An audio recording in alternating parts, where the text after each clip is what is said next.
YouTube पे।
प्रिय अभ्यर्थियों एवं मेरे शुभचिंतकों, मैं इसके पांडे। मैं आज जिस विषय पर चर्चा करने जा रहा हूं, शायद आप सभी टॉपिक को देखकर यह तो समझ ही गए होंगे कि विषय क्या है, क्योंकि इतिहास में बहुत कम ऐसे दिन होते हैं, बहुत कम ऐसी घटनाएं घटित होती हैं जो रोमांचित करने का काम करता है। और शायद ऐसी ही घटना भारतीय इतिहास में आज के दिन भी घटित हुआ था। आप में से बहुत सारे लोग इसे जानते भी होंगे, क्योंकि आज 9 अगस्त है। और 9 अगस्त यह क्यों महत्वपूर्ण है? क्योंकि आज ही के दिन भारत छोड़ो आंदोलन की शुरुआत हुई थी सही मायने में। ऐसे तो 8 अगस्त 1942 को इसकी घोषणा कर दी गई थी और आज यह 82वां वर्ष है। ये हम सभी भारतीयों को इस बात को लेकर तो गौरवान्वित होना ही चाहिए। बात इसकी नहीं है कि यह सब्जेक्ट है, किसी सब्जेक्ट से इसका कोई लेना देना है, क्योंकि हम सभी को अपने अतीत को जानना चाहिए, अपनी सभ्यता, अपनी संस्कृति, इससे लगाव रखना चाहिए। और हम इतिहास पढ़ते भी तो इसीलिए हैं, जिससे कि हम अपने अतीत को जान सकें, अपनी सभ्यता संस्कृति को जान सकें, अपने उन पुराने दिनों को याद कर सकें। आज के दिन इसी तिरंगे झंडे को फहराने के लिए हमारे कितने पूर्वज स्वतंत्रता की उस दिवस में अपने आप को कुर्बान कर दिए। यह हमें गौरवान्वित करने का काम करता है कि आज ही का यह दिन था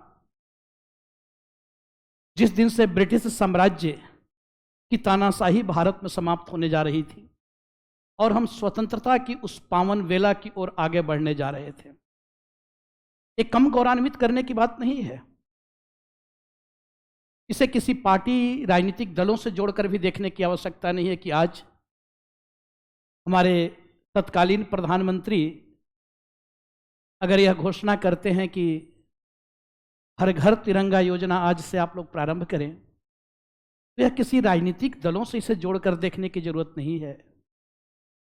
यह हमें गर्व होना चाहिए कि इस तिरंगे झंडे के लिए कितने लोगों ने अपनी जान को कुर्बान किया है। आज तब जाकर हमें इसका अधिकार मिला है और इसे तो हमें सम्मान के साथ फहराना चाहिए। यह हम सबकी योजना होनी चाहिए। तो बच्चों, आज मैं यहाँ इसी 1942 के उस आंदोलन के विषय में हम लोग यहाँ पे चर्चा करने जाएंगे और उसे देखेंगे कि आखिर इस भारत छोड़ो आंदोलन जो यहाँ पे अगर हम लोग देखें तो इस भारत छोड़ो आंदोलन में एक चीज़ हमें कुछ बातों को यहाँ पे ध्यान देना है। विशेषकर ध्यान क्या देना है इस भारत छोड़ो आंदोलन के संदर्भ में, तो थोड़ा सा इस पे हम लोग चर्चा करते हैं। इससे हम लोग यहाँ पे देखते हैं कि भारत छोड़ो आंदोलन के संदर्भ में हमें किन बातों पर यहाँ पे ध्यान देने की आवश्यकता है, इसे हमें देखना है। यानी आज का हमारा जो टॉपिक है वह टॉपिक है भारत छोड़ो आंदोलन। भारत छोड़ो आंदोलन। अब इसमें हम लोग आज चर्चा करेंगे किस मुद्दे पे और हमारा चर्चा का विषय क्या होगा। इसमें हम लोग 2-3 बातों को देखेंगे। सबसे पहले यह आंदोलन क्या था,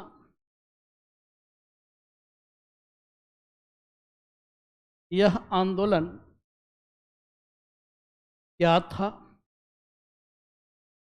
दूसरा इसमें हम लोग जो देखेंगे भारत छोड़ो आंदोलन में इसका नामकरण किसने किया, इसका नामकरण किसने किया, आखिर इसे भारत छोड़ो आंदोलन ही क्यों कहा जा रहा है। फिर इसमें हम लोग को देखना है कि इसमें घटनाएं क्या क्या घटित हुई, इसमें घटनाएं क्या क्या घटित हुई, क्या क्या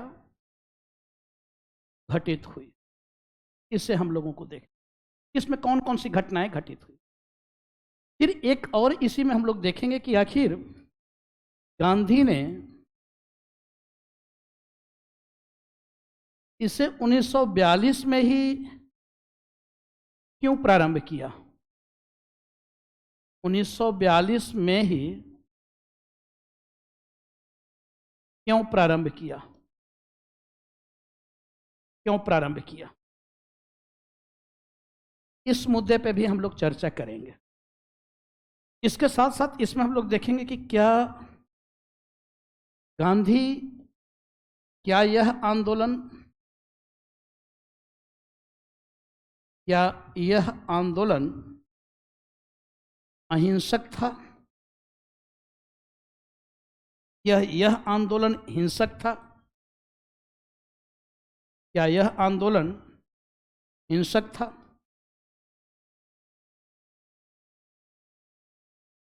इसके साथ साथ क्या गांधी को अहिंसा पर से विश्वास, अहिंसा पर से विश्वास समाप्त हो चुका था, अहिंसा पर से विश्वास समाप्त हो चुका था।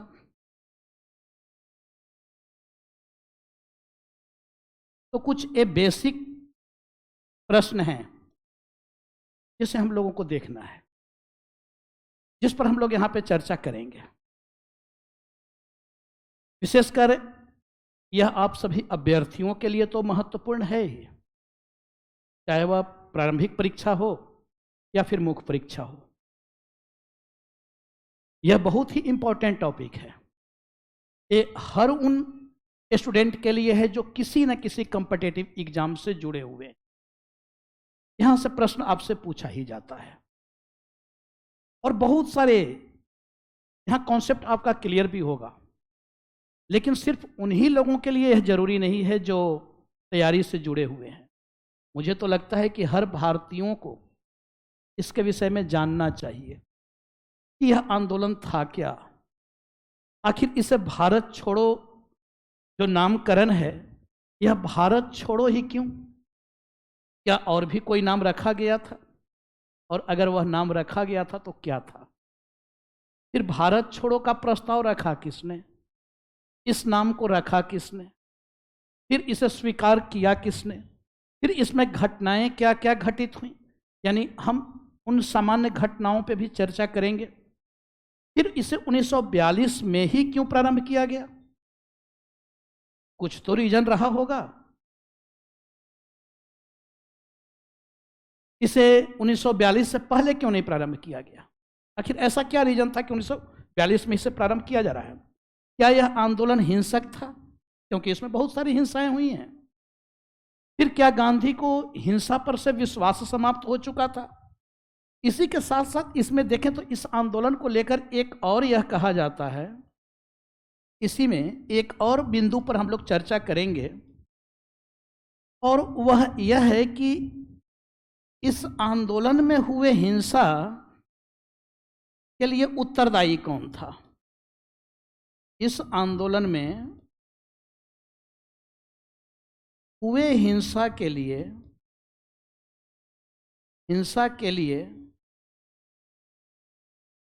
उत्तरदायी कौन था? उत्तरदायी कौन था? उत्तरदायी कौन था? यानी कौन था मतलब गांधी थे, कांग्रेस थी, या फिर ब्रिटिश साम्राज्य? कौन उत्तरदायी था? क्योंकि इसमें बहुत सारे तर्क वितर्क होते हैं। कहा जाता है कि इस आंदोलन में हुए हिंसा के लिए गांधी उत्तरदायी थे, गांधी का हिंसा पर से विश्वास उठ चुका था, इसके लिए सरकार ने भी गांधी पर बहुत दबाव डालने का प्रयास किया कि यहाँ जो भी हिंसक घटनाएं घटित हुई हैं वह आपके कारण हुआ, क्योंकि आपने इस तरीके से स्लोगन दिया था, करो या मरो का नारा दिया था। तो बच्चों, जैसा कि आप लोगों को पता है कि यह जो आंदोलन है सॉरी, इस आंदोलन के वर्तमान में आज 82 वर्ष हो चुके, 82 ईयर्स, 82 वर्ष हो चुके। अब यह आंदोलन था क्या? तो यह आंदोलन क्या था, इसके लिए थोड़ा सा हमें इतिहास के गर्त में जाना पड़ेगा। यानी भारत छोड़ो आंदोलन क्या था? भारत छोड़ो आंदोलन, भारत छोड़ो आंदोलन क्या था, इसके लिए थोड़ा हमें आज इतिहास के गर्त में जाना होगा। थोड़ा इसके पहले की घटनाओं को हमें देखना होगा, यानी इसकी पृष्ठभूमि को हमें देखना पड़ेगा। इसकी पृष्ठभूमि को हमें देखना पड़ेगा, कैसे इस आंदोलन का आधार निर्मित हुआ। ऐसे तो यह आंदोलन ब्रिटिश साम्राज्य के विरुद्ध चलाया गया एक अखिल भारतीय जन आंदोलन है और अंतिम आंदोलन है भारत में चलाए जाने वाले। यह अंतिम जन आंदोलन है। यह स्वतः स्फूर्त भी है, यह नेतृत्व विहीन भी है, और यह 1857 की पुनरावृत्ति भी है। अगर इस आंदोलन को हम लोग देखें तो यह आंदोलन स्वतः स्फूर्त भी है। स्वतः स्फूर्त, स्वतः स्फूर्त कहने का तात्पर्य है कि अकस्मात उत्पन्न हुआ आंदोलन, यानी इसकी कोई योजना नहीं बनाई गई थी, इसके लिए कोई डेट निर्धारित नहीं किया गया था। अचानक से यह जंगल में लगने वाली उस आग की भांति यह आंदोलन प्रारंभ हो गया, और देखते ही देखते पूरे भारत में यह आंदोलन फैलता चला गया। चाहे वह नगरीय क्षेत्र हो या ग्रामीण क्षेत्र हो, सबको अपने आगोश में लेता चला गया। तो इसे कहा जाता है कि यह स्वतः स्फूर्त भी है, यह अंतिम स्वतंत्रता संग्राम भी है। इसे अंतिम स्वतंत्रता संग्राम भी कहा जा रहा है कि यह अंतिम स्वतंत्रता संग्राम भी है। अंतिम स्वतंत्रता संग्राम क्योंकि इसी आंदोलन के बाद अब ब्रिटिश साम्राज्य के जाने के दिन निर्धारित होने लगे और भारतीयों के स्वतंत्रता की उस बेला में प्रवेश प्रारंभ हो जाता है। इसे अंतिम स्वतंत्रता आंदोलन भी कहा जाता है। यह अंतिम स्वतंत्रता आंदोलन था, यानी स्वतंत्रता के लिए ब्रिटिश साम्राज्य के विरुद्ध चलाया गया यह अंतिम आंदोलन था। हम उस निष्कर्ष तक अब आ चुके थे। अब आंदोलन की जो भूख है यह किसी अब पढ़े लिखे वर्गों तक नहीं रह गई, यह केवल शहरी क्षेत्र के लोगों तक नहीं, बल्कि अब स्वतंत्रता की जो भूख है वह सभी लोगों में समाहित हो चुकी है। यह अब किसी विशिष्ट वर्गों तक नहीं है, नगरीय लोगों तक नहीं है, शिक्षित वर्गों तक नहीं है, बल्कि अब सभी भारतीय समाज के सभी वर्ग अब उस साम्राज्य से स्वतंत्र होना चाहते थे, अब उस बेड़ियों से निकलना चाहते थे। तो यह अंतिम स्वतंत्रता आंदोलन भी है। इसको लेकर यह कहा भी जाता है कि यह 1857 की पुनरावृत्ति भी है। यानी 1857 की पुनरावृत्ति कहने का तात्पर्य है कि यह उसकी याद भी दिलाता है। ठीक उसी प्रकार यह आंदोलन, इस आंदोलन की शुरुआत हुई भी है। अब यह तो ब्रिटिश साम्राज्य के विरुद्ध चलाया गया, लेकिन इसमें जिन प्रश्नों को हम लोगों को यहाँ पे देखना है, जैसा कि हमने यहाँ पे चर्चा किया कि एक एक करके हम लोग बहुत संक्षिप्त में इसको लेकर चलेंगे। आज ही का वह दिन था 8 अगस्त 1942 को ग्वालियर टैंक मैदान से इसकी शुरुआत होती है और मध्य रात्रि को ही शीर्ष स्तर के सभी नेताओं को गिरफ्तार कर लिया जाता है। 9 अगस्त तक आते आते यह आंदोलन भारत के अन्य क्षेत्रों में प्रारंभ हुआ। नगरीय क्षेत्र से शुरुआत हुई और ग्रामीण क्षेत्र तक फैलती चली गई, जिसमें सर्वाधिक भूमिका निभाने का काम छात्रों का रहा है। अब इसकी पृष्ठभूमि कैसे निर्मित हुई, तो इसके लिए मैंने कहा कि थोड़ा इतिहास के गर्त में जाने की जरूरत है। जैसा कि आप सब जानते हैं कि 1942 का जो समय है, अगर मैं बात करूं तो 1942 का समय यह द्वितीय विश्व युद्ध का काल है। यह क्या है? यह द्वितीय विश्व युद्ध का काल है। द्वितीय विश्व युद्ध का काल है। यह सामान्य वर्ष नहीं है 1942 का वर्ष, यह सेकेंड वर्ल्ड वॉर का वर्ष है। क्योंकि जहां तक अगर द्वितीय विश्व युद्ध को देखा जाए तो द्वितीय विश्व युद्ध इसकी शुरुआत कब हो रही है? 1939 से लेकर 1945 तक। यही है सेकेंड वर्ल्ड वॉर की शुरुआत, यही हुई है 1939 से, और कब तक? 1945 तक। इसे हम लोग देख सकते हैं कि 1939 से लेकर और 1945 तक यह द्वितीय विश्व युद्ध चलता है। अब द्वितीय विश्व युद्ध के भी, इसके भी, यह जो द्वितीय विश्व युद्ध है इसके 2 चरण हैं। यह विश्व युद्ध एक ही है, लेकिन इसके क्या है? इसके 2 चरण हैं। थोड़ा सा इसको आप समझोगे, यहाँ से बहुत सारे डायमेंशन खुलेंगे और बहुत सारे प्रश्न आप यहाँ से समझ सकते हो। चाहे कोई भी एग्जाम हो, आप बिल्कुल स्पष्ट हो जाओगे। तो द्वितीय विश्व युद्ध का काल है 1942 का समय। 1939 से 1945 के बीच सेकेंड वर्ल्ड वॉर यह चली। अब द्वितीय विश्व युद्ध में इसके 2 चरण हैं। फर्स्ट फेज क्या है? तो एक इसका जो फेज है वह है 1939 से 1939 टू 1942, और एक फेज है इसका 1942 के बाद, 1942 के बाद, यानी 1942 से 1945 तक। यही है सेकेंड वर्ल्ड वॉर का। अब इसमें अगर आप देखोगे तो यहाँ अगर हम लोग देखते हैं, यह जो 1939 से 1942 का जो फेज है, यह जो चरण है, यह आपको यूरोपीय युद्ध है। अभी जो सेकेंड वर्ल्ड वार है वह कैसा युद्ध है? वह यूरोपीय युद्ध है, यानी युद्ध का केंद्र बिंदु कहाँ है? यूरोप में है। अभी युद्ध का सेंटर पॉइंट कहाँ है? यूरोप में है। इसकी शुरुआत कैसे हुई थी यह आप सभी को पता होगा। वैश्विक तनाव था ही, बहुत सारी घटनाएं घटित हो रही थीं, गुट निर्मित होने लगे थे, जिसे विश्व इतिहास में आप लोग पढ़ते हो। क्योंकि मैं यहाँ पे भटकना नहीं चाहता हूँ और आपको भटकाना नहीं चाहता, क्योंकि हम लोगों को 1942 के आंदोलन को देखना है।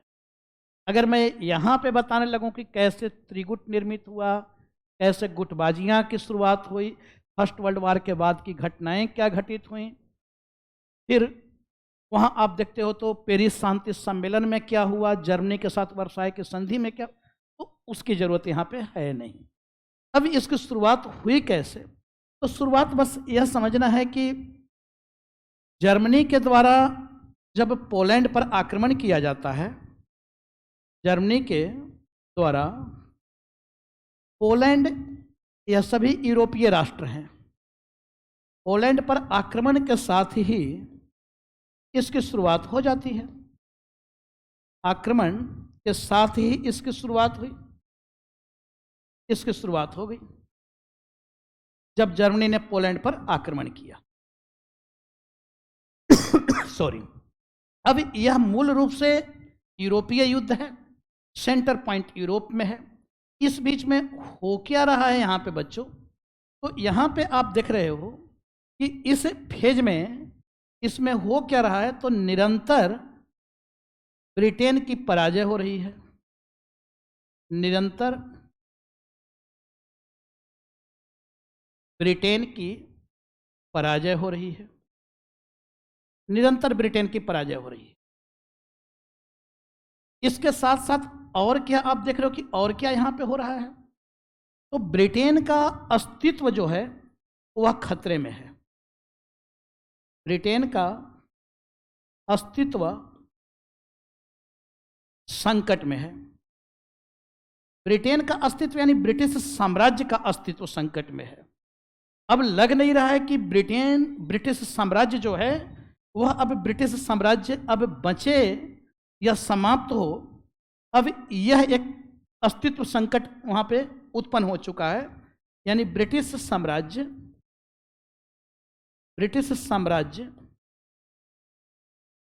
का अस्तित्व संकट में है। जिस तेजी से जर्मनी अटैक कर रहा था, जर्मनी का एक मोटिव था, एक प्लान था, वो पूरी तरीके से टारगेट किए हुए था ब्रिटेन को।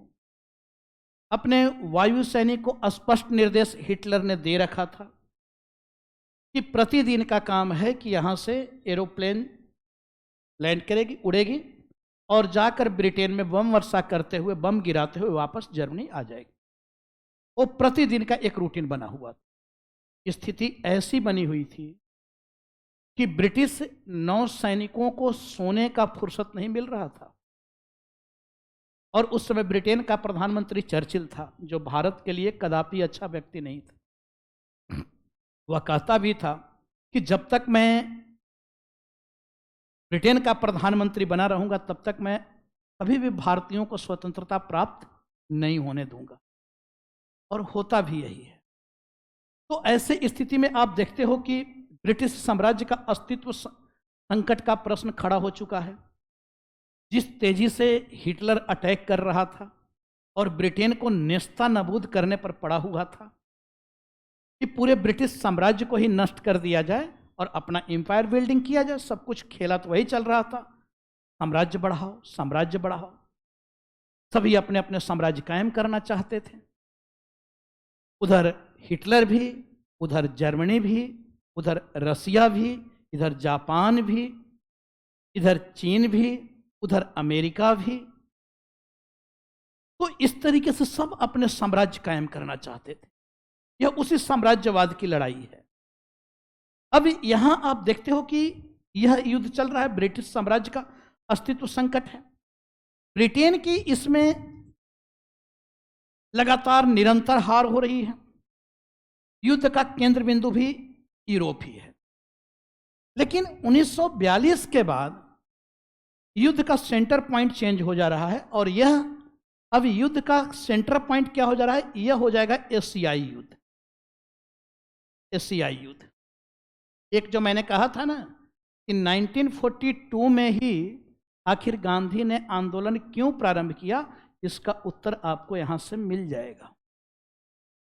गांधी बहुत ऊंचे स्तर के राजनीतिज्ञ थे और गांधी को समझना किसी एक पुस्तक को पढ़कर यह भ्रम है।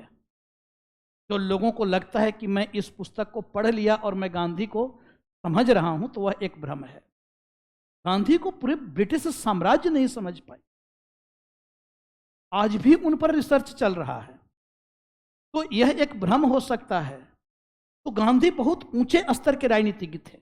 वह जानते थे कि हमें किस समय किस आंदोलन को लेकर और कब तक इस आंदोलन को लेकर चलना है, क्योंकि गांधी के नेतृत्व में चलाया गया आंदोलन भारत में विश्व में अनोखा आंदोलन था, जहां पर लोग अस्त्र शस्त्रों के साथ लड़ रहे थे, वहां गांधी एक अलग हथियार के साथ लड़ रहे हैं, वह भी उस समय के विश्व के सबसे बड़े साम्राज्य के साथ। और उस हथियार को निर्मित करने का काम भी गांधी ने स्वयं किया था। तो यहां आप देखो तो अभी यह फेज है। अच्छा, इस समय ऐसा नहीं है कि भारत में इसको लेकर कुछ नहीं हो रहा है, क्योंकि जब सेकेंड वर्ल्ड वार जब यहाँ पे शुरुआत इसकी हो गई है, तो युद्ध में ब्रिटेन चूंकि निरंतर पराजित हो रहा है, और निरंतर पराजित होने के कारण यहाँ पे हो क्या रहा है कि अब ब्रिटेन को धन और जन की आवश्यकता है। ब्रिटेन को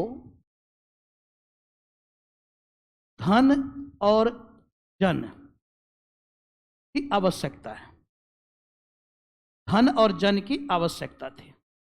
अब यह तो आप समझ ही रहे होगे धन क्या है और जन क्या है। जन मतलब लोग, धन मतलब धन, तो सभी समझ रहे हो, कैपिटल। अब चूंकि ब्रिटेन युद्ध लड़ रहा है, तो युद्ध लड़ने के लिए बहुत सारे अस्त्र शस्त्र की जरूरत होगी या नहीं है, पैसे चाहिए या नहीं चाहिए। तो इसके लिए ब्रिटेन को धन की भी जरूरत थी और लोगों की भी जरूरत थी, क्योंकि जर्मनी तेजी से मार भी रहा था, हिटलर कसम खाकर बैठा हुआ था। अब ऐसे स्थिति में यह धन और जन आए तो कहां से आए। अब यहां पे समस्या यह है कि भाई इसकी आवश्यकता तो है, लेकिन इसकी पूर्ति कहां से होगी। अब ये आएगा कहां से। तो भारत तो ब्रिटेन का मातृदेश था ही, यानी इसे भारत से प्राप्त करने की कोशिश की जा रही है, इसे भारत से प्राप्त करने की कोशिश की जा रही है, भारत से प्राप्त करने की कोशिश की जा रही है, करने की कोशिश कि इसे कहां से प्राप्त किया जाए, तो इसे भारत से प्राप्त कर लिया जाए। लेकिन इस बार वह प्राप्त कर नहीं पा रहे हैं। प्रथम विश्व युद्ध में आपको पता होगा कि गांधी आते हैं और भारतीयों से अपील भी किए कि सभी भारतीय मिलजुल कर हर स्तर से ब्रिटिश साम्राज्य का सहयोग करें। लेकिन इस बार गांधी उस प्रथम विश्व युद्ध के सहयोग जो उन्होंने दिया था और भारतीयों से जो अपील किया, और उसके लिए गांधी को सम्मानित भी किया गया था। फर्स्ट वर्ल्ड वार के बाद सार्जेंट की उपाधि भी दी गई थी, कैसर हिंद की उपाधि भी दी गई थी, जिसे बाद में गांधी ने अस्वीकार भी कर दिया था।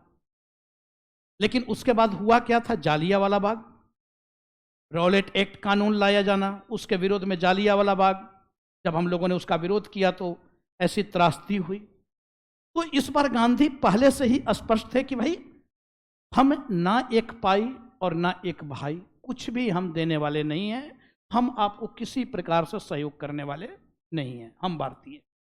यानी कांग्रेस पूरे मोड में। अच्छा, ब्रिटिश भी समझ रहे थे इस बात को कि इस बार कुछ भी भारत से तो प्राप्त होने वाला है नहीं, अब कैसे प्राप्त किया जाए।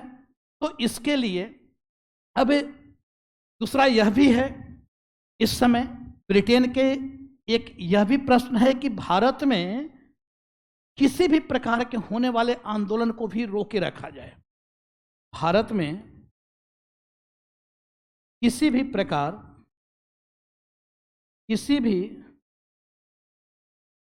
प्रकार के होने वाले आंदोलन को रोका रखा जाए, होने वाले आंदोलन को रोके रखा जाए, आंदोलन को रोक कर रखा जाए। एक यह भी कोशिश है कि यहाँ पे कोई आंदोलन होने ही नहीं दिया जाए, भी उसे जैसे भी हो, जिस तरीके से भी हो, उसको रोक कर रखा जाए। अभी यहाँ से आप देखो अब कैसे स्थिति बदल रही है। अब इसको लेकर भारतीयों में है कि भाई इस विश्व युद्ध में, इस द्वितीय विश्व युद्ध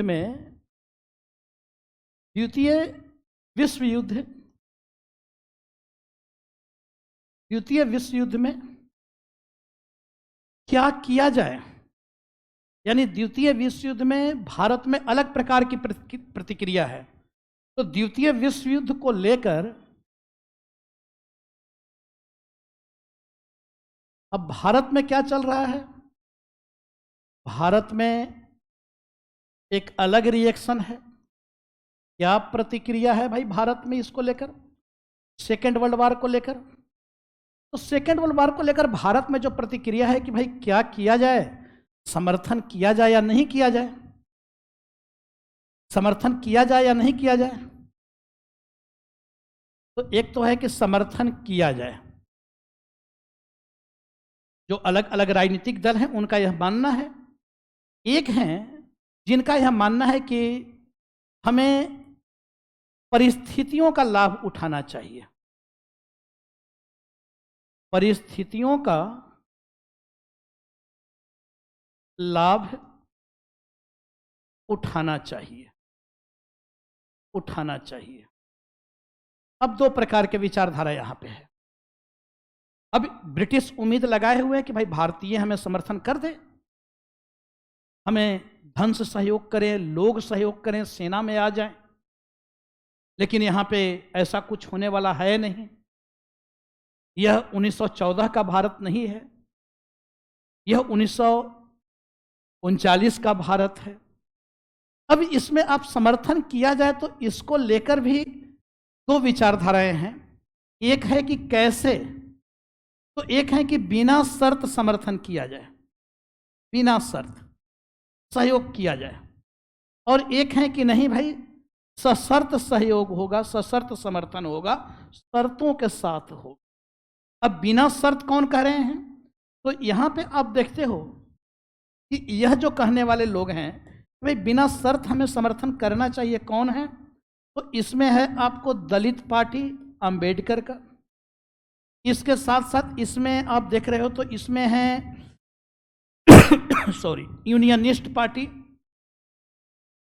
यूनियनिस्ट पार्टी सिकंदर हयात खां। यूनियनिस्ट पार्टी थोड़ा बहुत अगर मॉडर्न इंडिया से आप लोग परिचित हो गए तो इन सब घटनाओं के विषय में आप लोग जान रहे होंगे। इसके साथ साथ इसमें और कौन है, तो इसमें आप देख रहे हो कि दलित पार्टी है, यूनियनिस्ट पार्टी है। इसके साथ साथ इसमें आपको ये भी हैं, ये रियासतें हैं, जो देसी रियासतें हैं, देसी रियासतें। तो इसमें देसी रियासतें भी हैं। ये चाह रहे हैं कि नहीं, हमें इस युद्ध में ब्रिटिश साम्राज्य का हमें बिना किसी शर्तों के समर्थन करना चाहिए। इधर गांधी भी कह रहे हैं कि समर्थन तो करना चाहिए, क्योंकि यह लोकतंत्र की रक्षा के लिए लड़ी जाने वाली लड़ाई है, यह तानाशाह के विरुद्ध लड़ी जाने वाली लड़ाई है और हमें समर्थन करना चाहिए।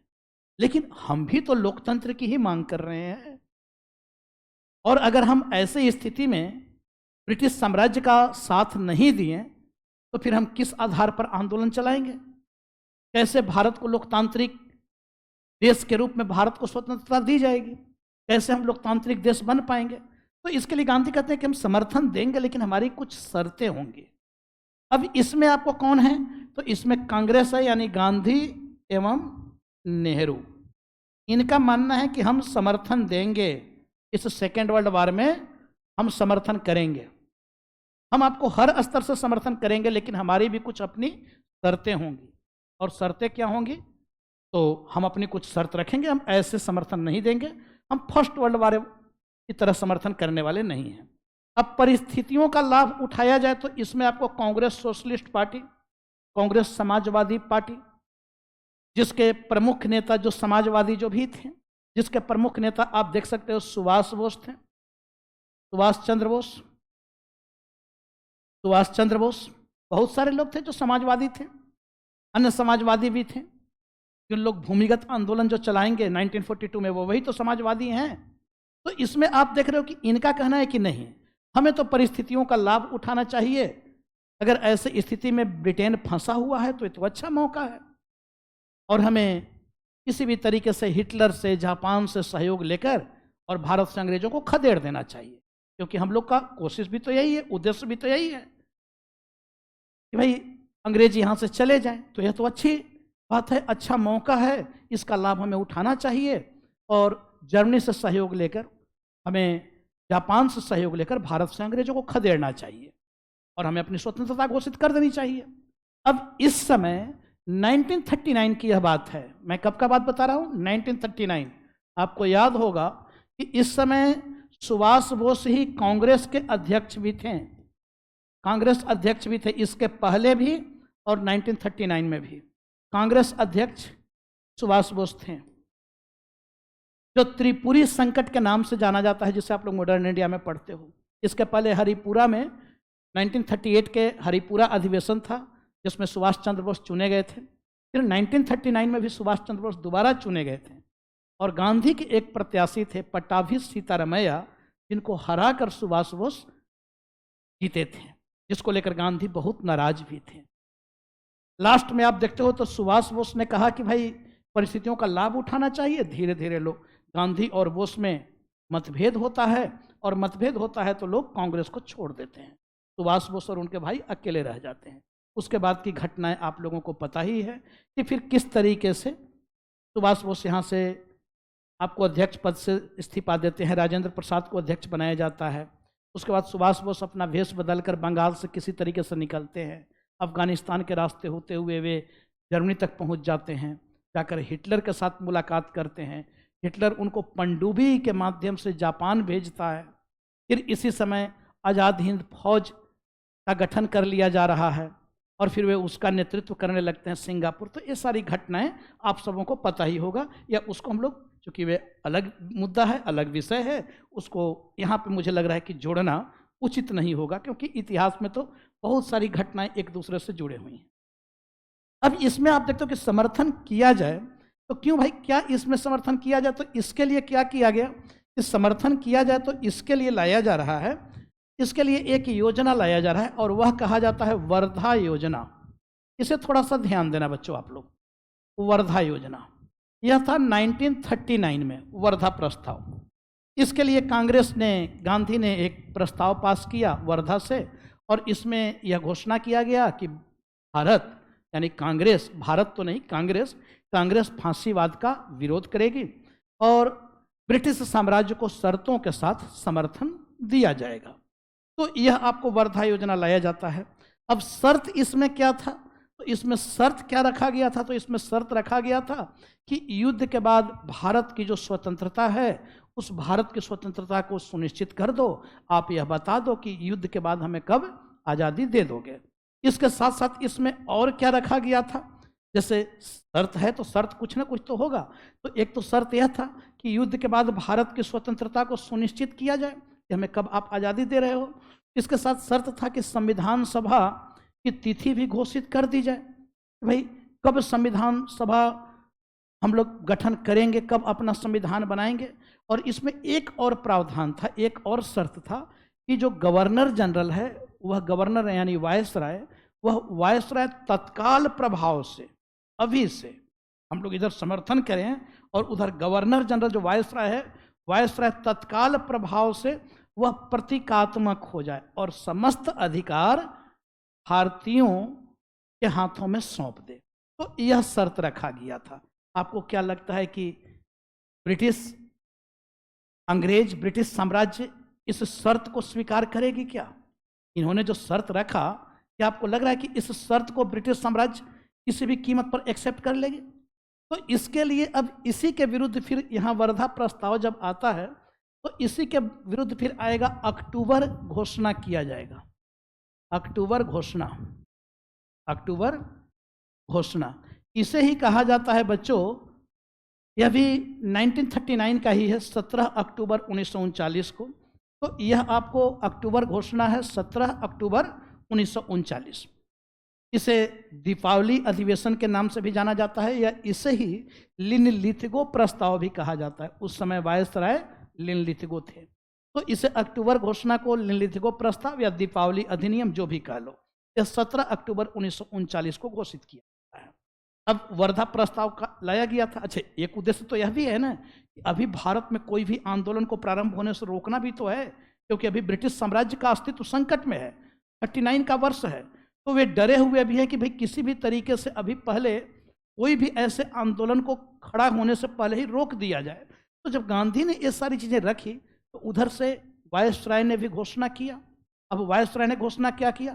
तो वायसराय ने घोषणा किया कि देखो भाई, यह युद्ध काल है और युद्ध काल में अभी किसी भी परिस्थिति में सत्ता हस्तांतरण संभव नहीं है।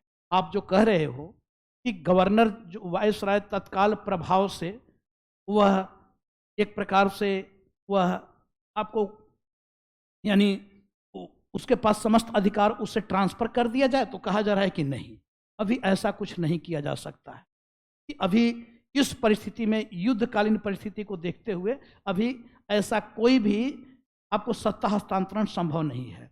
हाँ, इसमें कहा जा रहा है अक्टूबर घोषणा में कि एक काम किया जाएगा कि जो 1935 का जो अधिनियम है, उस 1935 के अधिनियम में हम लोग युद्ध के बाद, जब युद्ध की समाप्ति हो जाएगी तो युद्ध के बाद हम 1935 के अधिनियम उसमें हम बदलाव करेंगे, क्योंकि उसको लेकर भी आंदोलन किया जा रहा था। इसी के विरुद्ध फिर आप देख रहे हो कि आगे चलकर आगे एक और प्रस्ताव आएगा और यह आएगा अगस्त प्रस्ताव। अगस्त प्रस्ताव, अच्छा, यह जब लिनलिथिगो प्रस्ताव आएगा तो इसी बीच में एक और घटना घटित होगा। इसी बीच में आप देखोगे जो कांग्रेस जो मंत्रिमंडल है, वह कांग्रेस मंत्रिमंडल के द्वारा त्यागपत्र दे दिया जाएगा। कांग्रेस मंत्रिमंडल के द्वारा त्यागपत्र, यहाँ से आपको रिजाइन दे देगी कांग्रेस मंत्रिमंडल, क्योंकि इधर सरकार घोषणा कर दी, वायसराय ने घोषणा कर दिया कि भारत इस युद्ध में ब्रिटिश साम्राज्य के साथ है। तो भाई कांग्रेस मंत्रिमंडल को लगा कि अब हमें क्यों कैबिनेट में हम हैं। बहुत सारे प्रांतों में कांग्रेस की सरकार थी, 8 प्रांतों में कांग्रेस की सरकार थी, तो कांग्रेस की सरकार के द्वारा वहां पे मंत्रिमंडल के द्वारा रिजाइन दे दिया जाता है। और रिजाइन दे दिया जाता है यह आपको 22 अक्टूबर 1939 को, 17 अक्टूबर 1939 को अक्टूबर घोषणा, लिनलिथिगो प्रस्ताव यह लाया जाता है, जिसे दिवाली अधिनियम भी कहा जाता है। और 22 अक्टूबर 1939 को कांग्रेस मंत्रिमंडल रिजाइन दे देती। अब इसमें तनाव बढ़ा हुआ है। ऐसे स्थिति में फिर से आपको अगस्त प्रस्ताव लाया जाएगा। अगस्त प्रस्ताव, ये सब हम लोग को पढ़ना होता है, सब बहुत इंपॉर्टेंट है, बहुत ही इंपॉर्टेंट है। हर वर्ष प्रश्न पूछे जाते हैं। अगस्त प्रस्ताव क्या है, क्या प्रावधान था, युद्धकालीन क्या प्रावधान था, युद्ध के बाद क्या प्रावधान था, इसको लेकर भारत में किस प्रकार की प्रतिक्रिया देखी गई, भारतीय राजनीतिक दलों के बीच किस प्रकार की प्रतिक्रिया रही, बहुत सारे प्रश्न यहाँ से पूछे जाते हैं। अब अगस्त प्रस्ताव आता है तो इसमें होता है कि भाई युद्ध काल चल रहा है, अभी युद्ध का समय है, तो वायसराय की जो कार्यकारिणी परिषद है उसका विस्तार किया जाएगा और वायसराय की कार्यकारिणी में सभी भारतीय राजनीतिक दलों को शामिल किया जाए। ध्यान देना, यह अगस्त प्रस्ताव में कहा जा रहा है कि वायसराय की कार्यकारिणी परिषद का विस्तार किया जाएगा और सभी भारतीय राजनीतिक दलों को इसमें शामिल कर लिया जाएगा युद्ध काल में। युद्ध के बाद क्या करेंगे? तो युद्ध के बाद था कि भाई भारत को डोमिनियन स्टेटस का दर्जा दिया जाएगा। पहली बात कि युद्ध जब समाप्त होगा, इसमें कहा जा रहा है कि युद्ध जब समाप्त होगा तो भारत को डोमिनियन स्टेटस का दर्जा दिया जाएगा। आपको याद होना चाहिए कि डोमिनियन स्टेटस की जो मांग की जा रही थी वह आपको नेहरू रिपोर्ट में था 1928 में। उसका भी जबकि पंडित जवाहरलाल नेहरू के द्वारा विरोध किया जा रहा था और मोतीलाल नेहरू के द्वारा नेहरू रिपोर्ट तैयार किया गया था, तो उस समय यह भारतीयों की मांग थी। गांधी ने कहा था कि ठीक है, 1 वर्ष के अंदर अगर आप हमें डोमिनियन स्टेट का दर्जा दे देते तो ठीक है, नहीं तो समय सीमा समाप्त होगा तो मैं बड़ा आंदोलन लेकर आऊँगा, जो वही सविनय अवज्ञा आंदोलन आता है। खैर वो अलग मुद्दा है। तो इसमें क्या है अगस्त प्रस्ताव में कि युद्ध के बाद क्या होगा, तो भारत को डोमिनियन स्टेटस की दर्जा दिया जाएगा, संविधान सभा का गठन भी किया जाएगा लेकिन युद्ध के बाद किया जाएगा। इसमें एक बड़ा अधिकार दिया जाता है मुस्लिम लीग को, और मुस्लिम लीग को अलग करने के लिए, क्योंकि हिंदू मुस्लिम षड्यंत्र भी खेला जाएगा, फूट डालो और शासन करो की नीति, तो इसी में मुस्लिम लीग को एक झुनझुना पकड़ाया जाएगा, मुस्लिम लीग को एक वीटो पावर दे दिया जाएगा, और यह कहा जाएगा कि अल्पसंख्यक के इच्छा के विरुद्ध कोई भी प्रस्ताव स्वीकार नहीं किया जाएगा। यानी इन्होंने हमारी एकता को तोड़ने का एक और अंतिम प्रयास यह करते हैं, और यह कहते हैं कि अल्पसंख्यकों के इच्छा के विरुद्ध कोई भी प्रस्ताव पारित नहीं किया जाएगा। यह एक बहुत बड़ी बात है। ठीक है सर, आपसे बढ़िया हिस्ट्री ऑप्शनल का टीचर ही नहीं। चलो बेटा, ये आप लोगों की वो है बात है। ठीक है, तो यह हम लोग देख रहे हैं कि अगस्त प्रस्ताव में आप देख रहे हो कि यह अगस्त प्रस्ताव लेकर आया जा रहा है, और इसमें यह होता है कि भाई अल्पसंख्यक के इच्छा के विरुद्ध कोई भी प्रस्ताव यहाँ पे पास नहीं किया जाएगा। फिर अगस्त प्रस्ताव को लेकर भारत के जितने भी राजनीतिक दल थे सभी में एक प्रकार के रिएक्शन देखा गया, निगेटिव ही। इसे कांग्रेस ने भी स्वीकार नहीं की और मुस्लिम लीग ने भी अस्वीकार कर दिया इस अगस्त प्रस्ताव को। अब क्या किया जाए भाई, तो इसके बाद कुछ अन्य घटनाएं घटित हो रही हैं। अन्य घटनाएं क्या घटित हो रही हैं, क्योंकि हम लोग को आना है भारत छोड़ो आंदोलन, और बहुत सारे प्रश्न मैंने उठाया है, और हमारी कोशिश होगी कि उन सभी प्रश्नों का उत्तर आज मैं दूं और आप लोग उसे जान पाएं बहुत संक्षिप्त में, क्योंकि यह इतना बड़ा टॉपिक है, इसे एक दो क्लास में समाप्त नहीं किया जा सकता। पूरे हाफ मॉडर्न इंडिया है, लेकिन बहुत सारी घटनाओं को आप जान पाएंगे। अब यह आप देखते हो कि अगस्त प्रस्ताव आया, अब इसको अस्वीकार कर दिया जा रहा है, कांग्रेस ने भी रिजेक्ट कर दिया और इधर मुस्लिम लीग ने भी रिजेक्ट कर दिया। अभी हम हैं कब, तो 1940 में ही हैं। इसके बाद फिर यह आया कब, 1940 में आया था, 1940 अगस्त प्रस्ताव, यह आपको 1940 में आया। इसके बाद फिर आप देख रहे हो कि अन्य और भी घटनाएं घटित हो रही हैं, जैसे फिर व्यक्तिगत सत्याग्रह लेकर गांधी आ रहे हैं, व्यक्तिगत सत्याग्रह लेकर गांधी आते हैं। यह गांधी का सबसे कमजोर आंदोलन है। अब गांधी क्यों लेकर आए हैं, ये भी एक बहुत बड़ा मुद्दा है कि आखिर इस व्यक्तिगत सत्याग्रह को लेकर गांधी क्यों आए। गांधी का यह सबसे कमजोर आंदोलन भी माना जा रहा है, तो यह व्यक्तिगत सत्याग्रह लेकर आते हैं गांधी, जिसमें प्रथम सत्याग्रही विनोबा भावे है। तो अब यह चूंकि गांधी जानते थे कि अभी भारत में हम कोई भी ऐसा आंदोलन करेंगे तो इसे ब्रिटिश साम्राज्य भी परेशान होगी, और युद्ध का बहाना बनाकर अभी यहाँ पे निर्ममता से आंदोलन को कुचल दिया जाएगा, क्योंकि गांधी का आंदोलन जन आंदोलन है और अहिंसक है। हमें इस बात को नहीं भूलना चाहिए। अगर ऐसे स्थिति में अगर भारत में कोई आंदोलन होता, जैसे सुभाष चंद्र बोस कह रहे थे 1939 में, तो आप खुद सोचो कि ब्रिटिश साम्राज्य को कोई रोक पाता क्या? वह आंदोलन की निर्ममता से हत्या कर देती। और गांधी ऐसा नहीं चाहते थे, क्योंकि गांधी का आंदोलन एक अलग प्रकार का है, वह हिंसक नहीं है, अहिंसक है। वे एक अलग हथियार से लड़ रहे हैं, एक अनोखा आंदोलन है। तो व्यक्तिगत सत्याग्रह आ रहा है। इसके बाद फिर आप देखते हो तो इसी बीच में एक और घटना घटित हो जा रही है, पर्ल हार्बर। पर्ल हार्बर, यह नाम आप लोगों ने सुना ही होगा। यह आपको एक पैसिफिक ओशियन में, प्रशांत महासागर में एक समुद्री सैनिक बेड़ा था। यह अमेरिका का था। जापान, क्योंकि इसमें आप देख रहे हो कि जो सेकेंड वर्ल्ड वॉर में जो तीन जो तानाशाह थे, वो तीन सेंटर पॉइंट है। एक हिटलर है जर्मनी का, एक मुसोलिनी है इटली का, और एक जापान है। और यहाँ पे इस समय ये हुआ करते थे हिरोहितो। ये तीनों तानाशाह हैं, आपसे कोई कनेक्शन नहीं है, सब साम्राज्यवादी हैं। जापान भी अपने साम्राज्य का विस्तार करना चाहता था। एशिया का यह भी एक औद्योगिक राष्ट्र था। तो इसका मानना था कि भाई पैसिफिक ओशियन में केवल और केवल, प्रशांत महासागर में केवल मेरा वर्चस्व हो। अब यह आपको जाता है और बिना किसी इंफॉर्मेशन के, बिना किसी सूचना के, तो मैं तो सैटेलाइट भी नहीं था ना कि बैठकर दूर से ही देख ले कि भाई कैसे आ रहा है, कौन आ रहा है। और यह जाता है और जाकर और अमेरिकी जो सैनिक बेड़ा है उसके ऊपर बम वर्षा करवा देता है। अब इसने पूरे युद्ध की स्थिति को बदल डाला। अब जो ब्रिटेन की स्थिति कमजोर थी, इधर जापान के द्वारा चीन पर अटैक किया जा रहा है, चीन में आंतरिक कलह भी चल रहा है, चीन में खुद आपस में लोग लड़ रहे हैं। एक तरफ आपको माओ से तुंग है और दूसरी ओर आप देख रहे हो कि कम्युनिस्ट पार्टी ऑफ जो टीपीसी है, कम्युनिस्ट पार्टी ऑफ चाइना, और एक तरफ है केएमटी और उसके कोमितांग दल, उसके नेतृत्व कर रहे हैं चियांग काई शेक, और एक तरफ सीपीसी है माले जो आपको माओ से तुंग उसका नेतृत्व कर रहे हैं। तो इधर जापान चीन पर भी आक्रमण कर रहा है और जापान एशिया में अपना साम्राज्य बढ़ाना चाह रहा है, अमेरिका पर भी आक्रमण कर दिया। अब ब्रिटेन को बैठे बैठाए दोस्त मिल जाएंगे या नहीं।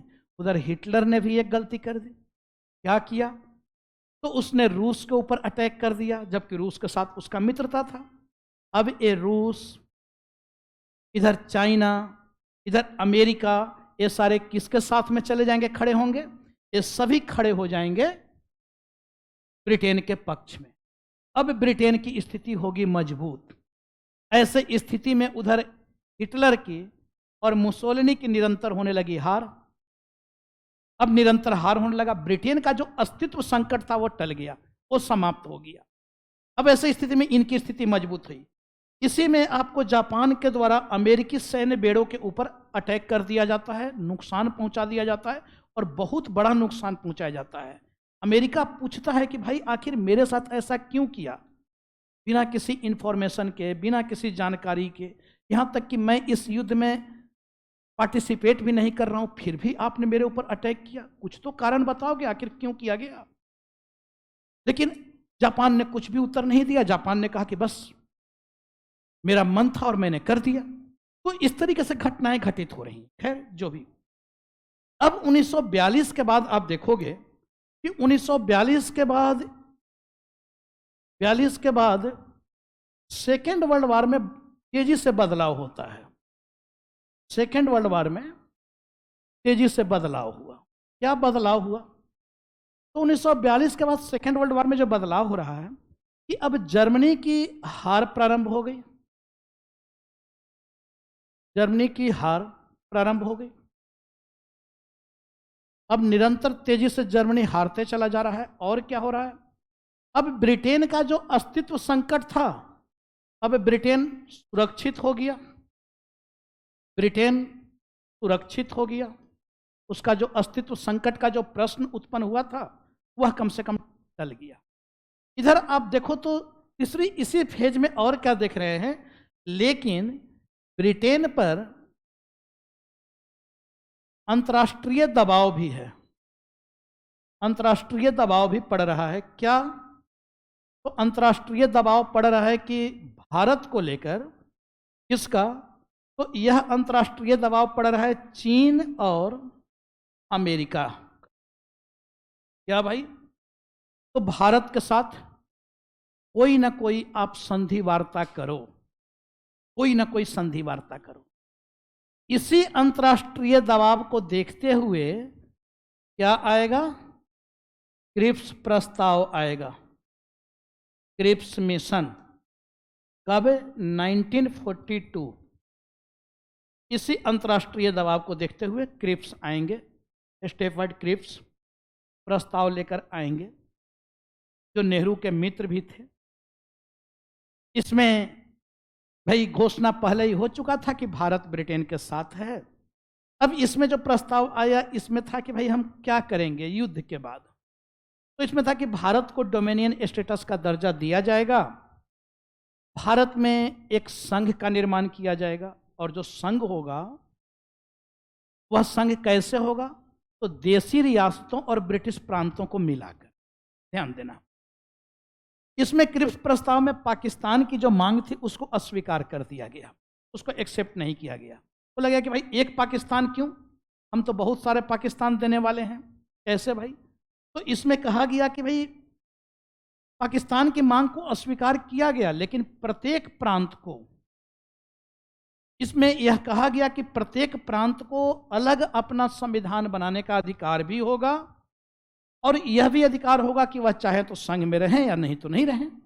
जैसे रियासतों को भी यही अधिकार होगा कि वह चाहे तो संघ में रहें या संघ से बाहर रहें। यानी ब्रिटिश टुकड़ों में भारत को बांटना चाहते थे। संप्रदाय के आधार पर वे बांट ही चुके थे, जात के आधार पर वे बांट ही चुके थे।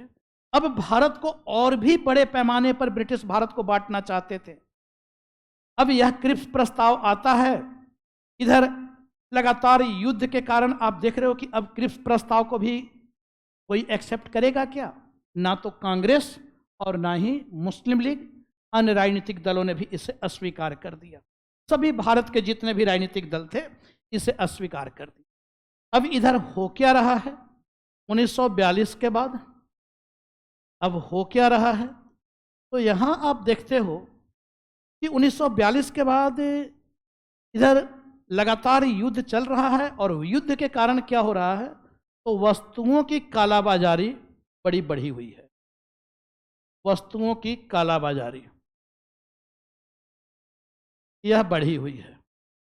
इधर आप देख रहे हो कि मूल्य में वृद्धि काफी हो चुकी है। मूल्य में भयानक वृद्धि हो गई है। महंगाई काफी बढ़ी हुई है। वस्तुओं के मूल्य में वृद्धि क्या, यहां पे आप लिख सकते हो कि महंगाई में वृद्धि हो चुकी है।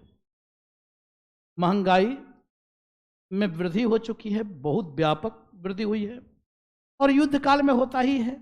ऐसे भी अगर आज भी आप देखते हो कि आए दिन अगर कोई कंट्री में युद्ध होता है तो उसका असर, चूंकि आज ग्लोबलाइजेशन का दौर है, वैश्वीकरण का दौर है, आज रूस और यूक्रेन में भी तनाव होता है, इजराइल फिलिस्तीन में भी होगा, ईरान में भी होगा, तब भी उसका असर बाजार पर पड़ता है, क्योंकि आज सब एक दूसरे से जुड़े हुए हैं।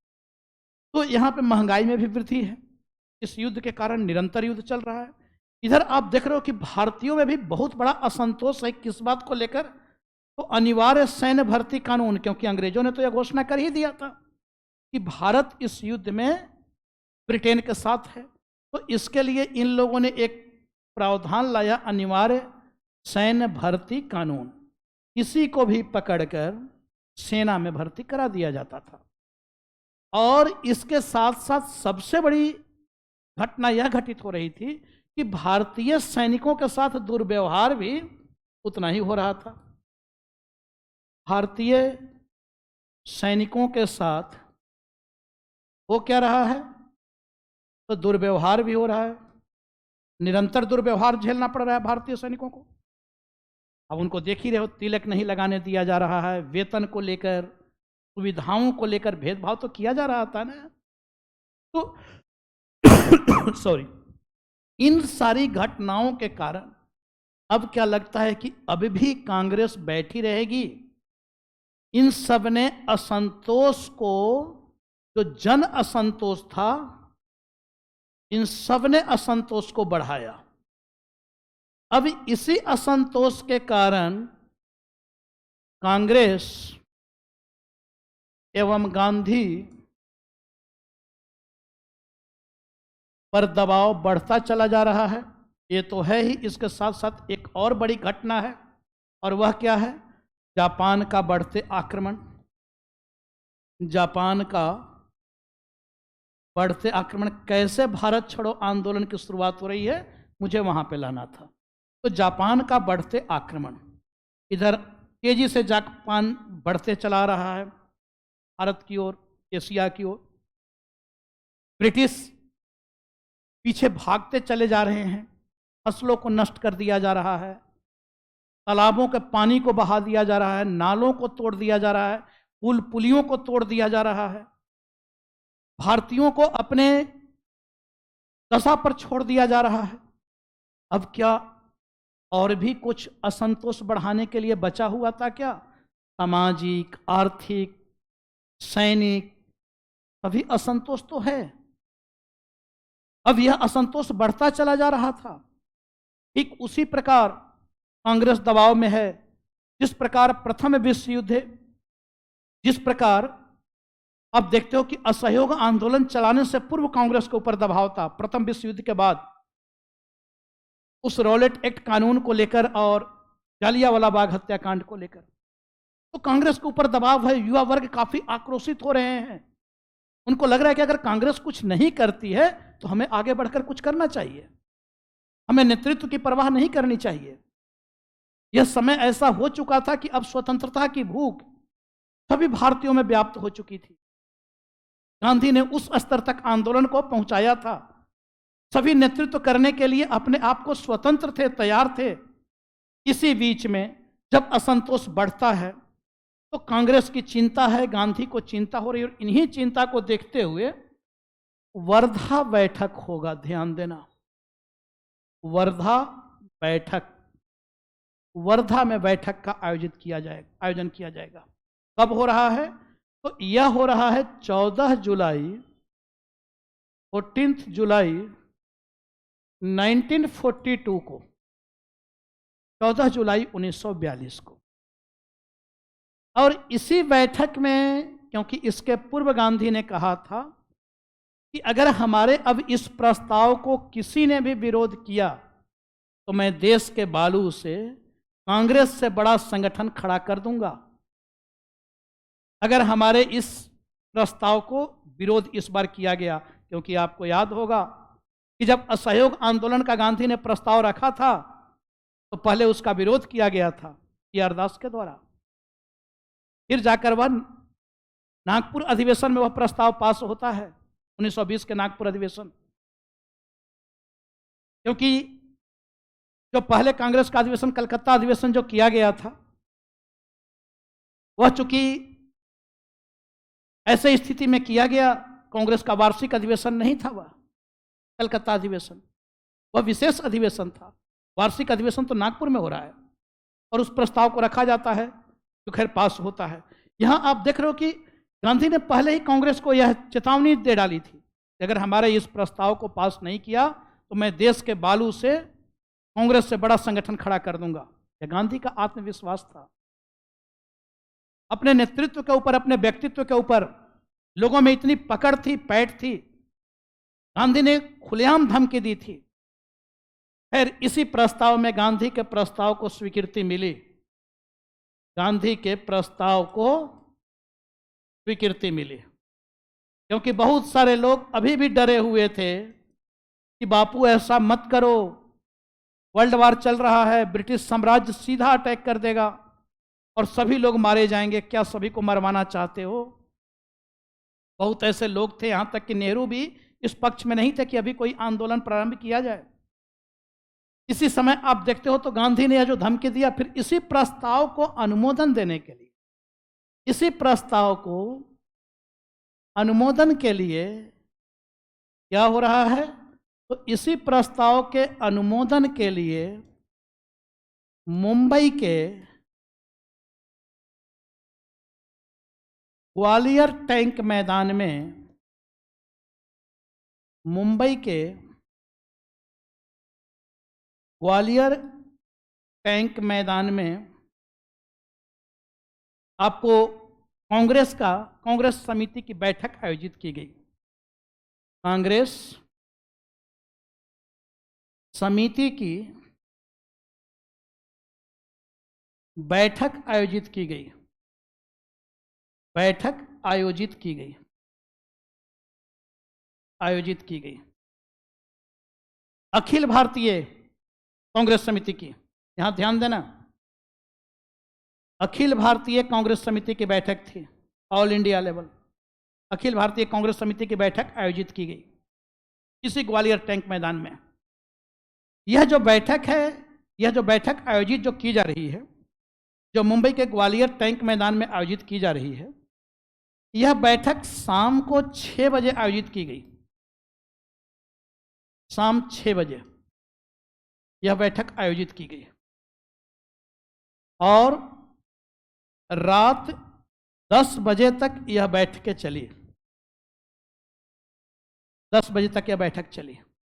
शाम 6 बजे आयोजित की गई थी, रात 10 बजे तक यह बैठक जो ग्वालियर टैंक मैदान में है, इसमें आपको लोग बैठते हैं। आप समझो कि कैसा वह दृश्य होगा, किस प्रकार का वह दृश्य रहा होगा। इसमें असंख्य लोग उसमें हैं। इस बैठक में 4 भाषण दिए गए। इस बैठक में आप देखो तो इस बैठक में 4 वक्ता थे, 4 भाषण दिए गए, 4 भाषण दिए गए। यह जो 8 अगस्त 1942 को जो बैठक हो रही है, कब हो रही है? 8 अगस्त 1942 यह बैठक का आयोजन किया गया। 4 भाषण इसमें दिए गए। कौन पहला वक्ता? कौन थे भाई पहला वक्ता? कौन है? तो इसमें जो बैठक में जो पहला वक्ता है वह है आपको कांग्रेस के अध्यक्ष मौलाना अबुल कलाम आजाद। मौलाना अबुल कलाम आजाद,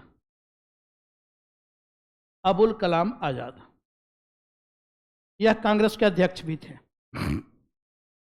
सर्वाधिक समय तक रहे, युवा अध्यक्ष थे। इसके बाद आप देख लो कि जो दूसरा वक्ता है वह है पंडित जवाहरलाल नेहरू। दूसरा वक्ता वह कौन है? पंडित नेहरू, पंडित जवाहरलाल नेहरू। मोतीलाल नेहरू की मृत्यु बहुत पहले हो चुकी है। यह कांग्रेस कार्य समिति के प्रस्ताव को इन्होंने पढ़ा था, प्रस्ताव को इनके द्वारा ही पढ़ा गया था। आपसे पूछा जाता है कि इस ग्वालियर टैंक मैदान में जो भारत छोड़ो प्रस्ताव था उसको किसने पढ़ा था? तो पंडित जवाहरलाल नेहरू ने पढ़ा था। जो तीसरे वक्ता हैं, तीसरा वक्ता, इसमें जो तीसरा वक्ता है, इसमें तीसरा वक्ता कौन है? यह है आपको सरदार पटेल, सरदार पटेल, सरदार वल्लभ भाई पटेल, यह तीसरा वक्ता थे। इन्होंने क्या किया? तो नेहरू के जो प्रस्ताव था उसको स्वीकृति दी, प्रस्ताव को नेहरू ने रखा और उसको स्वीकृति इन्होंने दी। और जो चौथे वक्ता हैं, चौथा वक्ता वह कौन है? वह चौथा वक्ता वह आपको गांधी है। काफी वृद्ध हो चुके थे। गांधी ने इस बैठक में कुल 3 भाषण दिए हैं। गांधी यहां 3 भाषण देते हैं। इस ग्वालियर टैंक मैदान में गांधी का 3 भाषण हुआ,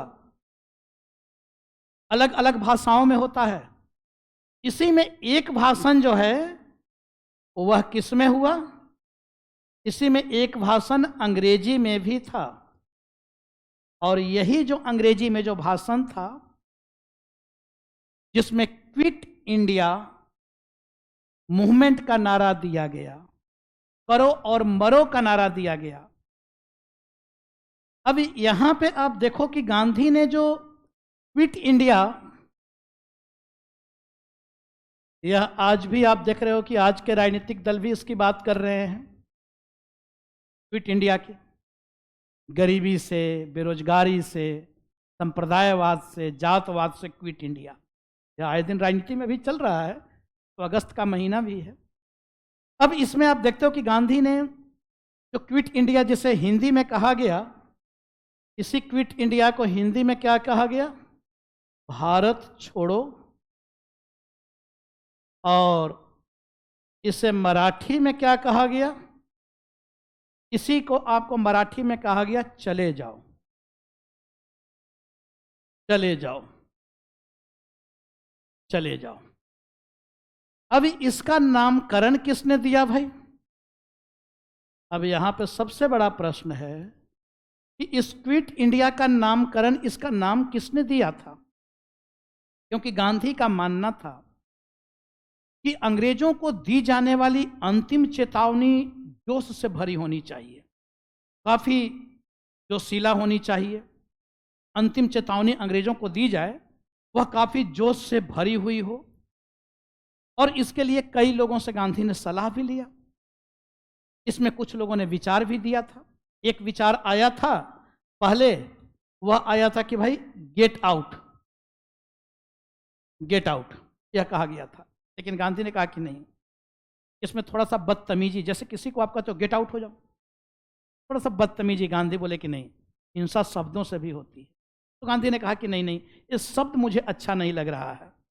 फिर आप देखते हो कि दूसरा सरदार पटेल देते हैं जिसमें कहते हैं रिट्रीट इंडिया। रिट्रीट नहीं होता है बगावत करना, तो इसमें आपको रिट्रीट इंडिया कहा गया, रिट्रीट इंडिया, यह आपको सुभाष सरदार पटेल के द्वारा। इसके साथ साथ एक और दिया गया था, विथड्रॉ इंडिया, विथड्रॉ इंडिया, इसे भी गांधी ने स्वीकार नहीं किया। फिर इसी में चौथा था, वह था क्विट इंडिया, और यह किसके द्वारा दिया गया था? तो यह दिया गया था क्विट इंडिया, यह मुंबई के एक मेयर थे जिनका नाम था यूसुफ महर अली, यूसुफ महर अली। तो यह मुंबई के एक मेयर थे यूसुफ महर अली, यूसुफ महर अली, महर अली, इन्होंने ही इसका नामकरण दिया था। और आपको पता होना चाहिए कि यह वही व्यक्ति हैं जिन्होंने साइमन गो बैक का भी सुझाव दिया था।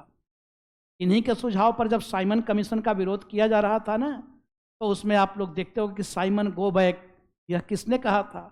यह यूसुफ मेहर अली का ही विचार था कि हमें कैसे विरोध करना है, तो साइमन गो बैक। अब आज़ादी के विचारों से जो प्रेरित लोग थे, यह मैदान पूरी तरीके से ग्वालियर टैंक मैदान, यह ग्वालियर टैंक मैदान पूरी तरीके से भरा हुआ था। और उसमें एक 73 वर्ष का एक वृद्ध व्यक्ति, बूढ़ा व्यक्ति, वह भाषण दे रहा है और लोग कान लगाकर उत्सुकता से उसकी बातों को सुन रहे थे। मुंबई के इस मैदान में, ग्वालियर टैंक मैदान में, आज ही के दिन ब्रिटिश विरोधी नारे से वह पूरा मैदान गूंज रहा था। डूबता हुआ सूरज आजादी का सपना दिखा रहा था। यह लग रहा था कि यह डूबता हुआ सूरज प्रातःकाल आजादी को लेकर आएगा। और इस वृद्ध व्यक्ति ने चेतावनी देने के भाव के साथ अपने दोनों हाथ ऊपर उठाया और इस वृद्ध व्यक्ति ने लोगों से अपील किया कि करो या मरो। यही गांधी के 2 शब्द थे। यही 2 शब्द प्रण के साथ गांधी के द्वारा अंतिम शब्द कहे गए, और वह शब्द थे 2 शब्द, करो या मरो। इसे ही गांधी ने अंतिम शब्द कहा, करो या मरो। अब इसमें गांधी ने सभी वर्गों को, समाज के सभी वर्गों को स्पष्ट निर्देश भी दिया, क्योंकि गांधी जानते थे अगली सुबह क्या होने वाला है, मध्य रात्रि को क्या होने वाला है। ब्रिटिश को भी इस बात का अंदाजा लग गया था कि अगर ये बाहर रहें तो ब्रिटिश साम्राज्य का क्या होने वाला है, और ब्रिटेन का क्या होने वाला है, और भारत का क्या होने वाला है। यह भारत 1857 का भारत नहीं था। हम लोगों ने एक प्रयास वहां भी किया था, यह दूसरा प्रयास था, उसी की पुनरावृत्ति है, उसी का यह मॉडिफाइड रूप था। और इसमें गांधी ने स्पष्ट शब्दों में सभी वर्गों को निर्देश दिया। गांधी ने सरकारी कर्मचारी को भी स्पष्ट निर्देश दे दिया कि किसी को भी त्याग पत्र देने की जरूरत नहीं है, सिर्फ और सिर्फ क्या करना है, तो कांग्रेस के प्रति अपनी निष्ठा व्यक्त कर देनी है। गांधी ने सैनिकों को भी स्पष्ट निर्देश दिया कि आपको सेवा छोड़ना नहीं है, त्याग पत्र देना नहीं है, बस एक आश्वासन देना है कि मैं भारतीयों पर, अपने भाइयों पर गोली नहीं चलाऊंगा। गांधी ने राजा महाराजाओं को भी स्पष्ट निर्देश दिया। इन्हें भी गांधी ने स्पष्ट निर्देश दिया कि आप देश की जनता, अपने राष्ट्र की जनता, इस संप्रभुता को स्वीकार कर लें, उनकी संप्रभुता को स्वीकार करें, जनता की संप्रभुता को स्वीकार कर लें। इसके साथ साथ गांधी ने स्पष्ट शब्दों में सबसे बड़ा वर्ग, सबसे क्रांतिकारी वर्ग, छात्रों को भी स्पष्ट शब्दों में गांधी ने कहा कि किसी को भी पढ़ाई छोड़ने की जरूरत नहीं है। पढ़ाई तभी छोड़ें, स्कूल कॉलेज का त्याग तभी करें जब आप यह प्रण कर लें कि जब तक स्वतंत्रता नहीं, तब तक स्कूल कॉलेज में जाने की जरूरत नहीं। यह गांधी ने प्रण दिलाया लोगों से। गांधी ने किसानों को भी, क्योंकि यह भी एक बहुत बड़ा वर्ग है, किसानों को भी गांधी ने कहा कि वैसे जमींदारों को कर न दें जो सरकार का समर्थक हो, बल्कि उन जमींदारों को कर दें जो सरकार विरोधी हो, और कर भी कितना दी जाए तो आपसी सलाह मशविरा के बाद जो निर्णय आए उसके आधार पर कर को दें। और गांधी ने भारतीय जनमानस को भी, सभी वर्गों को भी स्पष्ट तरीके से यह प्रण दिलवाया कि कल हो सकता है प्रातःकाल हम में से कोई भी ना हो, नेतृत्व आपको स्वयं करना पड़े, आप अपने विवेकानुसार स्वतंत्र तरीके से आंदोलन का नेतृत्व करेंगे। अब आपको नेतृत्व की आवश्यकता नहीं है, अब आप सभी परिपक्व हो चुके हैं, अब अल्पवयस्क नहीं रहे। मैं उस लेवल तक आपको लाकर खड़ा कर दिया हूं जिसमें अब आपको पता है कि मुझे क्या करना चाहिए। और गांधी जानते थे मध्यरात्रि को ही जो शीर्ष स्तर के जो चारों नेता थे, जिन्होंने जो 4 भाषणों जिसका मैंने उल्लेख किया था, इस ग्वालियर टैंक मैदान में जो 4 वक्ता थे, मौलाना अबुल कलाम आज़ाद, पंडित जवाहरलाल नेहरू, सरदार पटेल और महात्मा गांधी, इन सभी को गिरफ्तार करके अलग अलग रख दिया जाता है। गांधी को पूना के ही यरवदा जेल में रखा जाता है। इसी बीच गांधी के सबसे जो सहयोगी व्यक्ति थे महादेव देसाई, इनका निधन हो जाता है और गांधी इनके मृत्यु से पूरी तरीके से टूट जाते हैं। इसमें महिलाओं की भी बहुत बढ़ चढ़ की भूमिका रही, जिसमें अरुणा असफ अली, सुचेता कृपलानी, उषा मेहता, सब क्रांतिकारी महिलाएं थी। इन लोगों ने भूमिगत होकर आंदोलन को चलाया, भूमिगत रूप से आंदोलन को चलाया। इन्हीं महिलाओं के द्वारा कांग्रेस रेडियो का संचालन किया गया, जिसे भूमिगत रेडियो कहा जाता है।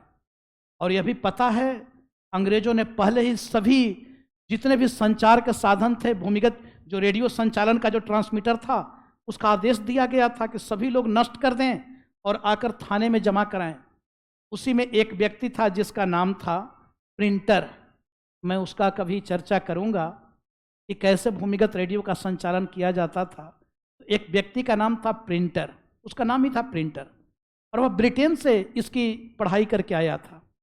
उसने एक ट्रांसमीटर बनाया था, बाद में उसने गद्दारी किया, बाद में वह गिरफ्तार होता है और वही अरुणा आसफ अली को गिरफ्तार करवाता है, नहीं तो अरुणा आसफ अली पकड़ी नहीं जा रही थी। बाद में वही आपको यानी बन जाता है सरकार की ओर से कि भाई उसको उसी आधार पर उसको बरी भी किया जाता है कि अगर तुम सरकारी गवाह बन जाते हो तो तुमको बरी कर दिया जाएगा, क्योंकि मेन तो करता धरता वही था। और जो न्यायाधीश था वह भी इस बात को जानता था। उसने कहा भी कि आज मुझे दुख हो रहा है कि मैं ऐसे व्यक्ति को सजा सुना रहा हूं जो सजा के वाकई हकदार नहीं है, बल्कि जो सजा का हकदार है वो तो सरकारी गवाह बन बैठा है। और वह वही था प्रिंटर नामक व्यक्ति। इसी आंदोलन में आप देखते हो कि अरुणा असफ अली बड़ी क्रांतिकारी महिला थी। इन महिलाओं के विषय में एक मैं अलग से आपको 1942 के आंदोलन में महिलाओं की क्या भूमिका रही उसको मैं अलग से एक्सप्लेन करूंगा। तो इसमें आप देखते हो कि वह गांधी से मिलने जाती हैं। गांधी बहुत इनको लेकर चिंतित थे, तो गांधी से मिलने जाती हैं। अरुणा असफ अली वेश बदलकर एक पारसी महिला के रूप में जाती हैं और गांधी से जाकर, क्योंकि गांधी को जो रखा गया था वो वैसे जगह पे ही रखा गया था जहां पारसियों का जो क्षय रोग के मरीज होते थे ना, वहीं एक झोंपड़ी में उनको गांधी को कैद करके रखा गया था। वह वहां मिलने जाती हैं पारसी महिला के रूप में। अरुणा असफ अली गांधी से मुलाकात करती हैं। गांधी कहते हैं कि जो कर रही हो अच्छा नहीं है, अपने आप को पुलिस को सरेंडर कर दो। लेकिन अरुणा असफ अली में इतना हिम्मत था कि उन्होंने स्पष्ट शब्दों में गांधी को कहा कि बापू आपका रास्ता अलग है और मेरा रास्ता अलग है। मैं एक क्रांतिकारी महिला हूं और मैं अपने क्रांति के विचारों को मरने नहीं दूंगी। यह उनकी अपनी हिम्मत थी कि जो गांधी के पास अपने शब्दों को इस तरीके से रख सकें। और वह फिर वहां से मिलकर आती हैं, उसके बाद गुप्त रेडियो का संचालन करती है। इस आंदोलन में एक बहुत बड़ी भूमिका निभाए थे जयप्रकाश नारायण, जो आगे चलकर जेपी आंदोलन के नाम से भी जाना जाता है, छात्र मूवमेंट। इन्होंने भी बहुत बड़ी भूमिका निभाई थी, जेल ब्रेक आंदोलन किया था और भी लोग थे इनके साथ। आंदोलन के दौरान आप देखते तो कुछ ऐसे भी क्षेत्र थे जहां पे स्वतंत्र सरकार की स्थापना की गई थी, जिसमें बलिया था। टीटू पांडे के नेतृत्व में यहाँ समानांतर सरकार का गठन किया गया। समस्त अधिकार भारतीयों ने अपने हाथों में ले लिया था। बंगाल का तामुलुक प्रांत जो क्षेत्र था, यहाँ पे सतीश सावंत के नेतृत्व में और एक बहुत क्रांतिकारी महिला थी मातंगी हजारा, इनके नेतृत्व में आपको जातीय सरकार का गठन किया गया था। महाराष्ट्र में भी आप देखो तो वाईवी चौहान और नाना पाटिल के नेतृत्व में प्रति सरकार का गठन किया गया था।